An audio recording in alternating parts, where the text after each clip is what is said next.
एक इतना अनुभवी राजनेता जो सौभाग्य से आज प्रदेश की राज्यपाल के रूप में अपना मार्गदर्शन और नेतृत्व हम सबको प्रदान कर रही है, उनके प्रति इस प्रकार का भद्र व्यवहार इस समाजवादी पार्टी की वास्तविक सोच को, प्रतिपक्ष की नकारात्मक दृष्टिकोण को भी प्रदर्शित करता है। महोदय, राज्यपाल जी ने अपना जो भाषण संवेद सदन में प्रस्तुत किया वह सरकार की उन उपलब्धियों को लेकर के भी है जो पिछले 8.5-9 वर्षों के अंदर हम लोगों ने प्रदेश के अंदर प्राप्त किया है। और मैं कह सकता हूं कि पिछले 9 वर्ष में उत्तर प्रदेश ने एक अपनी यात्रा तय की है। ये यात्रा अपराध और अव्यवस्था से अनुशासन का, कर्फ्यू से कानून के राज का, उपद्रव से उत्सव की यात्रा और समस्या से समाधान, अविश्वास से आत्मविश्वास की यात्रा है। यानी जो ये यात्रा है यह इस रूप में प्रस्तुत करता है कि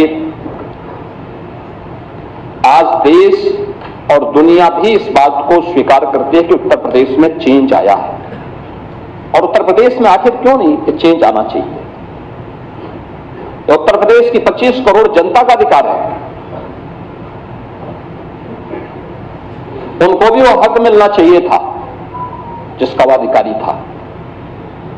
लेकिन दुर्भाग्य से अपने संकुचित एजेंडे को लेकर के चलने वाली सरकारों ने प्रदेश के भविष्य के साथ, यहां की जनता जनार्दन के साथ खिलवाड़ किया, उनके सामने पहचान का संकट खड़ा किया, प्रदेश को अराजकता, अव्यवस्था, अपराध का एक गढ़ बना दिया। कर्फ्यू यहां की पहचान बन गई थी।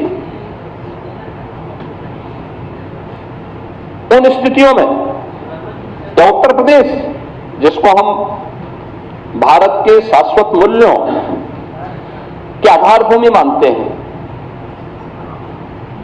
उस उत्तर प्रदेश में किस प्रकार की व्यवस्था थी यह हम सब ने देखा है। लेकिन महोदय, आज मैं इस बात को कह सकता हूं कि डबल इंजन सरकार की स्पष्ट नीति, साफ नियत, सुशासन की प्रति प्रतिबद्धता के कारण आज हम लोगों ने उत्तर प्रदेश को बॉटलनेक से देश की अर्थव्यवस्था का एक ब्रेक थ्रू बनाने में सफलता प्राप्त की है। अब यूपी रेवेन्यू डेफिसिट से रेवेन्यू सरप्लस और उपद्रव से उत्सव प्रदेश के रूप में अपनी यात्रा को लेकर के मजबूती के साथ आगे बढ़ा है। और महोदय, मैं कह सकता हूं, बजट का अवलोकन आप सबने किया होगा। अब मैं कह सकता हूं कि पिछले 11 EI इम्पैक्ट समिट आदरणीय प्रधानमंत्री जी के कर कमलों से उद्घाटन हुआ है। 5 दिनों तक देश दुनिया के 18 से अधिक देशों के राष्ट्राध्यक्षों की उपस्थिति में यह EI इम्पैक्ट समिट चल रहा है। आज की जो इमर्जिंग टेक्नोलॉजी है, इस पर भारत का फोकस कितना ज्यादा है, कैसे अपनी वर्तमान और भावी पीढ़ी के भविष्य के साथ एक बेहतरीन योजना के साथ भारत कार्य कर रहा है। और देश के अंदर जो परिवर्तन देखने को मिल रहा है, उसी परिवर्तन की आधारभूमि हम लोगों ने पिछले 8.5-9 वर्ष के अंदर उत्तर प्रदेश को बनाया है। आज उत्तर प्रदेश के अंदर दिखता है, उत्तर प्रदेश अब टेक्नोलॉजी, ट्रस्ट एंड ट्रांसफॉर्मेशन की एक त्रिवेणी बन करके देश और दुनिया के सामने उभरा है। ये त्रिवेणी हमारे लिए टेक्नोलॉजी, ट्रस्ट एंड ट्रांसफॉर्मेशन इसलिए भी महत्वपूर्ण है। हम इस बात को जानते हैं कि उत्तर प्रदेश की धरती प्रयागराज की धरती है। प्रयागराज इसी उत्तर प्रदेश में है और प्रयागराज की पहचान मां गंगा, मां यमुना और मां सरस्वती की त्रिवेणी से भी है। उस त्रिवेणी का एक नया रूप उत्तर प्रदेश के अंदर आज हम सबके सामने टेक्नोलॉजी, ट्रस्ट एंड ट्रांसफॉर्मेशन के रूप में आज उत्तर प्रदेश के अंदर देखने को मिल रहा है। हमने उत्तर प्रदेश के अंदर जो 2017 के पहले के नीतिगत उदासीनता थी, प्रशासनिक स्थिरता थी और विकास विरोधी सोच थी, उसको आज प्रदेश ने अनुशासन, निर्णायक नेतृत्व, स्पष्ट नीति और शुद्ध नियत से आज उसको नए रूप में प्रस्तुत करने का कार्य किया है। आज हम कह सकते हैं कि डबल इंजन सरकार के कार्यों का परिणाम है कि जन कल्याणकारी योजनाएं हैं, रोजगार सृजन के अभियान हैं, प्रदेश में इन्वेस्टमेंट के बेहतरीन डेस्टिनेशन के रूप में स्थापित करने का हो या सामाजिक सुरक्षा के माध्यम से उत्तर प्रदेश को सशक्त, सुरक्षित और आत्मनिर्भर बनाने की मुहिम या प्रभावी ढंग से आज उत्तर प्रदेश के अंदर देखने को मिल रहा है। महोदय, 2017 के पहले क्या स्थिति थी उत्तर प्रदेश में? 2017 के पहले सत्ता के संरक्षण में पल रहे गुंडे और माफिया एक समानांतर सरकार का संचालन करते थे। गुंडा टैक्स और अवैध वसूली उत्तर प्रदेश की नियत बन चुकी थी। One district one mafia Uttar Pradesh को झकझोरता था। कानून चंद हाथों की जागीर बन चुका था। कर्फ्यू और दंगा आम बात हो गई थी। पर्व और त्योहार आस्था नहीं, आशंका के केंद्र बन जाते थे। पुलिस का मनोबल टूटा था। न बेटी सुरक्षित थी, न व्यापारी सुरक्षित था। प्रदेश की छवि अराजकता और अस्थिरता का पर्याय बन गया था। महोदय, 2017 के बाद यही उपद्रवग्रस्त उत्तर प्रदेश आज उत्सव प्रदेश बन गया है।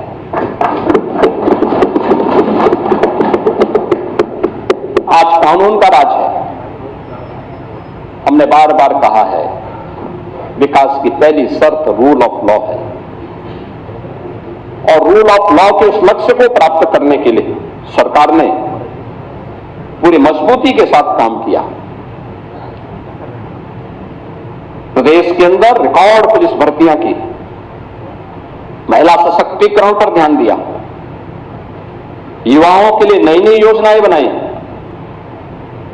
मॉडर्न पुलिसिंग और सुदृढ़ साइबर एवं फॉरेंसिक इंफ्रास्ट्रक्चर के विकास के लिए कार्य किया। आज उत्तर प्रदेश के अंदर सुदृढ़ कानून व्यवस्था की स्थिति के कारण उत्तर प्रदेश अब फेयर जोन से फेक जोन में बदल गया है। अब उत्तर प्रदेश में भय नहीं बल्कि आस्था के कारण लोग उत्तर प्रदेश के अंदर आ रहे हैं और यह आस्था आज उत्तर प्रदेश के अंदर देखने को मिल रही है। अब कर्फ्यू कल्चर नहीं है, अब जीरो टॉलरेंस कल्चर ने उत्तर प्रदेश को एक नई पहचान दी है। अब दंगों की जगह फेस्टिव और टेम्पल टेक्नोलॉजी इकोनॉमी ग्रो कर रही है, यानी यहां पे ग्रो कर रही है। जो पहले उत्तर प्रदेश के अंदर एक भय की दंगों के कारण अव्यवस्था थी, आज उसकी जगह उत्सव है, यानी फेस्टिव एंड टेम्पल इकोनॉमी प्रदेश के अंदर ग्रो कर रही है। आपने देखा होगा महाकुंभ में 66 करोड़ से अधिक श्रद्धालुओं का आगमन। अभी प्रयागराज में माघ मेला संपन्न हुआ है, कल ही संपन्न हुआ है। कोई सोचता था प्रयागराज में माघ मेला में कल्पवासी आते थे, पौष पूर्णिमा से माघ पूर्णिमा तक 1 महीने का उनका आगमन होता था। और कल ही प्रयागराज के महाशिवरात्रि के आयोजन में प्रयागराज में 40 लाख से अधिक श्रद्धालुओं ने त्रिवेणी में स्नान किया। इस पूरे माघ मेले में पहले कुल कुछ लाख श्रद्धालु आते थे, उसमें कल्पवासियों की संख्या ज्यादा होती थी। और इस बार माघ मेले में 21 करोड़ से अधिक श्रद्धालु त्रिवेणी में स्नान किया है, तो आस्था की डुबकी लगाया है। यानी ये जो श्रद्धालु आ रहा है उसको व्यवस्था पर विश्वास है, सुरक्षा के प्रति वह आज निश्चिंत है। और ये केवल आस्था नहीं है। हम लोग जब बात करते हैं उत्तर प्रदेश की, प्रयागराज की, बहुत सारे मुद्दों पर हम इस बात को कहते हैं। उत्तर प्रदेश तो भारत की आत्मा उत्तर प्रदेश में निवास करती है। अयोध्या की मर्यादा है, काशी की शाश्वत चेतना है, मथुरा वृंदावन की भक्ति है, तो प्रयागराज की समरसता भी हम सबको, त्रिवेणी हो या कुंभ या महाकुंभ, इस अवसर पर देखने को मिलती है। और इसका परिणाम आज हम सबको देखने को वहां मिल रहा है। 2017 से कोई कॉमनल राइट्स नहीं यूपी के अंदर नहीं हुए हैं। अब हम कह सकते हैं कि यूपी में न कर्फ्यू है न दंगा है, यूपी में सब चंगा है। महिलाओं को सुरक्षा और व्यापारियों को भय मुक्त वातावरण दिया गया है। इन 8 वर्षों में 2,19,000 पुलिस की भर्ती, इनमें 20% महिला बेटियों के लिए आरक्षण, यानी हम लोग जब आए थे तब उत्तर प्रदेश पुलिस बल में कुल 10,000 महिला कार्मिक थे। आज इनकी संख्या बढ़कर के 44,000 से अधिक हुई है। पुलिस की क्षमता में अभूतपूर्व, ट्रेनिंग क्षमता में अभूतपूर्व वृद्धि हुई है। मुझे याद है 2017 में हम लोग आए थे, हमें पुलिस की भर्ती करनी थी, राज्य के पास ट्रेनिंग की क्षमता नहीं थी। हम लोगों ने मिलिट्री, पैरामिलिट्री और अन्य राज्यों के ट्रेनिंग सेंटर हायर किए थे और इस बार 60,200 पुलिस कार्मिकों की भर्ती हुई है। इन सब की ट्रेनिंग हम उत्तर प्रदेश के स्वयं के ट्रेनिंग केंद्रों में, ट्रेनिंग सेंटर्स में उनकी ट्रेनिंग आज सफलतापूर्वक प्रदेश के अंदर हो रही है। तो फिलहाल जिस तरीके से आप मुख्यमंत्री को सुन रहे